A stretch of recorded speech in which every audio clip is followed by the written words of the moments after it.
Assalamualaikum warahmatullahi wabarakatuh. Kami dari kelompok 2 akan mempresentasikan bisnis kami yang bernama snackers.id. Perkenalkan, nama saya Kaila Azza Hafiza, NIM 21210081. Yang pertama adalah bisnis background. Alasan kami memilih nama snackers.id karena produk yang kami buat ini ketika dimakan mengeluarkan bunyi kes. Karena konsep kami adalah makanan ringan, maka kami menggunakan nama depan snack yang kami ambil dalam bahasa Inggris, lalu kami modifikasi menjadi snack yang di tengahnya kami ubah menjadi E bukan A. Dan yang terakhir adalah ide. Ide ini adalah singkatan dari Indonesia karena produk yang kami buat ini dapat ditemui di warung-warung Indonesia. Selanjutnya adalah vision and mission statement.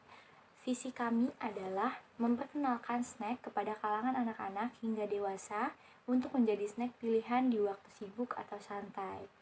Karena kalau sekarang santai-santai doang tapi nggak ada cemilannya kan lumayan bosan juga ya. Selanjutnya adalah misi. Misi kami yang pertama adalah memasarkan produk di lingkungan sekitar hingga ke sosial media. Kenapa sampai sosial media juga? Karena menurut kami sosial media adalah media terbesar untuk memasarkan suatu produk. Kedua adalah memberikan berbagai macam rasa yang pas menurut para pelanggan, karena kami ingin menyesuaikan minat pelanggan dengan produk kami. Yang ketiga adalah memberikan kualitas produk yang premium, karena kami ingin memberikan kualitas yang terbaik bagi pelanggan yang sudah percaya dengan produk kami. Selanjutnya adalah tujuan. Tujuan yang pertama adalah mendapatkan keuntungan, yang kedua adalah menambah pemasukan tambahan, dan yang ketiga adalah menjadi snack pilihan kalangan pelanggan. Selanjutnya ada product description. Produk yang akan dibuat ini adalah snack makaroni dan basreng atau bakso goreng. Berbeda dari produk di luar sana, produk kami mengedepankan kualitas dengan harga yang terjangkau. Kami membuat banyak varian rasa yang pastinya dapat dicoba oleh semua kalangan. Untuk kemasan, kami juga memakai kemasan yang ramah lingkungan. Selanjutnya ada bisnis model canvas. Yang pertama adalah key partners. Key partners adalah siapa saja yang akan bekerja sama dengan bisnis yang akan kami kembangkan. Key partnership digunakan untuk menguatkan bisnis kita agar selalu stabil. Contohnya menjalin kerjasama dengan penjual bahan baku yaitu makaroni dan bakso, toko plastik, dan juga toko bumbu. Kemudian ada key activities. Key activities adalah kegiatan-kegiatan yang menunjang keberhasilan perusahaan dalam menjalankan aktivitas bisnis. Maka dari itu, kami berusaha akan selalu menjual produk dengan kualitas baik dan harga yang terjangkau. Key research. Key research adalah sumber daya yang penting agar bisnis dapat tetap berjalan. Yang pertama adalah bahan baku. Alat yang kami butuhkan adalah kompor dan wajan. Yang kedua ada tenaga kerja. Untuk saat ini kami masih melakukannya berempat dalam membuat produk dan memasarkannya. Perkenalkan, saya Ardia Yudenira Abdiala dengan NIM 21210090. Saya akan melanjutkan bisnis model canvas. Yang pertama ada value proposition, yaitu nilai tambah yang diberikan kepada para pelanggan. Kelebihan dari produk kami yaitu variasi rasa yang bermacam-macam dengan tingkat pedas yang berbeda, sehingga bisa dinikmati oleh orang yang kurang suka pedas. Produk kami juga mengganti bubuk tabur non-MSG, serta kami memberikan free snack setiap pelanggan membeli dengan kelipatan 5, menjadi 5 get 1 dengan ukuran large dan medium. Poin kedua ada customer relationship, di mana menjelaskan bagaimana perusahaan berkomunikasi dan membangun loyalitas dengan konsumen. Contohnya memberikan potongan harga setiap kelipatan pembelian dan membuka stand di acara-acara tertentu. Di poin ketiga ada channel. Channel digunakan untuk mengirimkan value proposition kepada customer segmen yang telah ditentukan. Atau dengan kata lain, cara bagaimana mengantarkan produk atau jasa kepada konsumen. Contohnya, promosi melalui media sosial, e-commerce, dan lingkungan sekitar. Di poin keempat, ada customer segment yang berisi pihak menggunakan atau membeli barang dari perusahaan yang dijalankan atau pihak yang berkontribusi dalam memberikan income kepada perusahaan. Contohnya mulai dari anak-anak, remaja, dan orang dewasa yang menyukai makanan ringan. Selanjutnya ada revenue streams. Revenue streams menggambarkan bagaimana perusahaan akan mendapatkan pemasukan dari segmen pasar yang telah ditetapkan. Seberapa banyak saluran pendapatan yang bisa dimanfaatkan dan bagaimana mekanisme pendapatannya. Contohnya ada modal usaha, laba usaha, dan pelanggan tetap. Yang terakhir dari bisnis model kanvas ada cost structure, yaitu hal-hal apa saja yang menjadi biaya atau beban utama bagi perusahaan. Selain itu, cost structure berisi semua rincian biaya yang muncul atau dikeluarkan untuk menjalankan model bisnis ini. Contohnya, biaya bahan baku, biaya operasional, biaya pembuatan stiker, dan gaji karyawan. Selanjutnya yaitu fixed cost dan variable cost. Fixed cost merupakan biaya tetap di mana biaya tersebut tidak dipengaruhi oleh penjualan atau kondisi tertentu yang dialami oleh perusahaan. Biaya tetap yang kami keluarkan untuk pembelian peralatan sebesar 127.000. Sedangkan variable cost adalah biaya yang akan berubah menjadi besar atau kecil tergantung pada banyaknya produk dan jasa yang dihasilkan atau dijual. Dan kami mengeluarkan biaya sebesar Rp717.000. Assalamualaikum warahmatullahi wabarakatuh. Perkenalkan nama saya Nadia Nurfazila, kelas jurusan PAUD 11 dengan NIM 21210199. Lalu selanjutnya pembahasan mengenai business acquisition budget. Di sini pertama ada bahan baku. Kita membeli bahan baku makaroni 3 kilo seharga Rp287, bakso ikan 3 kilo sebesar Rp300.000.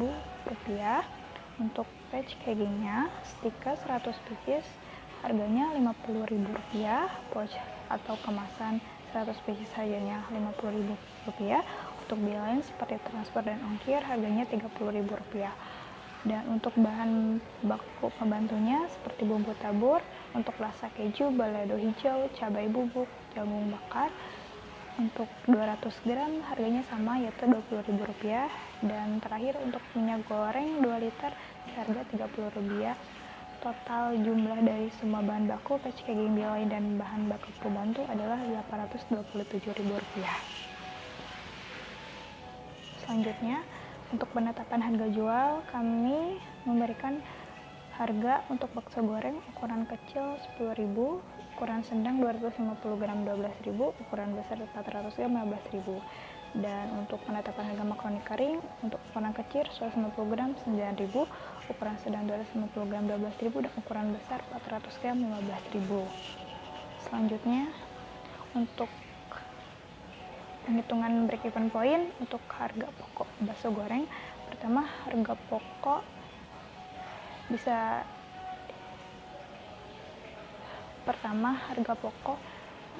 bisa dihitung dengan modal dibagi unit produksi. Modalnya kita ditetapkan melalui para anggota sebesar Rp300.000. Untuk kapasitas produksi kami yaitu 50 unit. Jadi modal dibagi untuk unit produksi menjadi Rp6.000. Rp300.000 dibagi 50 pieces menjadi Rp6.000.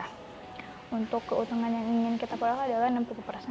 Jadi 60% dikali harga pokok jadi sebesar Rp3.600.000. Untuk penetapan harga jualnya, pertama harga pokok ditambah dengan keuntungan yang ingin diperoleh. Harga pokoknya Rp6.000 ditambah dengan keuntungan yang diinginkan yaitu sebesar Rp3.600 ditambah dengan Rp9.600 dibulatkan menjadi Rp10.000. Untuk besarnya keuntungan, karena keuntungan kita ingin diperoleh sebesar 60% menjadi Rp3.600 dikali 50 unit atau 50 pieces. Jadi besarnya keuntungan kita miliki adalah Rp180.000. Untuk total penjualannya, bila terjual 50 pieces, harga jualnya 10.000 dikali 50 pieces menjadi 500.000 rupiah. Untuk fixed cost atau biaya tetap per unitnya harganya 127.000 dibagi 50 menjadi 2.540 rupiah, dan untuk biaya variabelnya per unitnya harganya 300.000 dibagi unit 50 menjadi 6.000 rupiah. Untuk harga BEP per unitnya harga tetap dibagi harga jual dikurangi biaya variabel per unit menjadi 127.000 dibagi harga jual 10.000 dikurangi 6.000, hasilnya menjadi 32 unit. Untuk BP rupiahnya biaya tetap dibagi 1 dikurangi biaya variabel dibagi harga jual jadi 127.000 dibagi 1 dikurangi 6.000 dibagi 10.000 sama dengan 317,50 rupiah. Lalu untuk penetapan break even point harga pokok makaroni, pertama kita harga modalnya untuk makaroni ini sebesar 287.000 rupiah dibagi 50 pieces menjadi 5.740 rupiah. Untuk keuntungan yang diperoleh sama dengan bakso goreng, kita ingin memperoleh utang sebesar 60%. Jadi 60% dikali harga pokok 5.740 menjadi 3.444 rupiah. Untuk harga jualnya harga pokok ditambah keuntungan tadi 60% jadi 5.740 ditambah 3.444 rupiah jadi 9.184 dibuatkan menjadi 9.000. Untuk besaran keuntungan yang kita miliki keuntungan 60% dikali 50 pieces menjadi 172.200 rupiah. Kapasitas produksinya sama dengan bakso goreng, kita kapasitasnya 50 unit. Dan untuk total penjualannya tadi harga jual dikali produksi per unitnya 50 jadi 9.000 dikali 50 sama dengan 450.000 rupiah. Untuk biaya tetap per unitnya ditetapkan 127.000 dibagi 50 menjadi 2.540 rupiah. Untuk biaya variabelnya per unitnya ditetapkan harga 287.000 rupiah dibagi 50 per unit menjadi 5.740.000 rupiah. Untuk BEP per unitnya biaya fixed cost atau biaya tetap dibagi harga jual dikurangi biaya variabel per unit.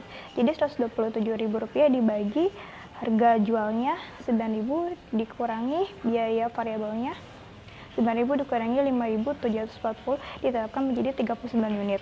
Untuk break even point rupiahnya biaya tetap dibagi 1 dikurangi biaya variabel dibagi biaya harga jual menjadi 127.000 dibagi 1 dikurangi 5.740 dibagi harga jual yaitu 9.000 ditetapkan harga 3.403.243 rupiah.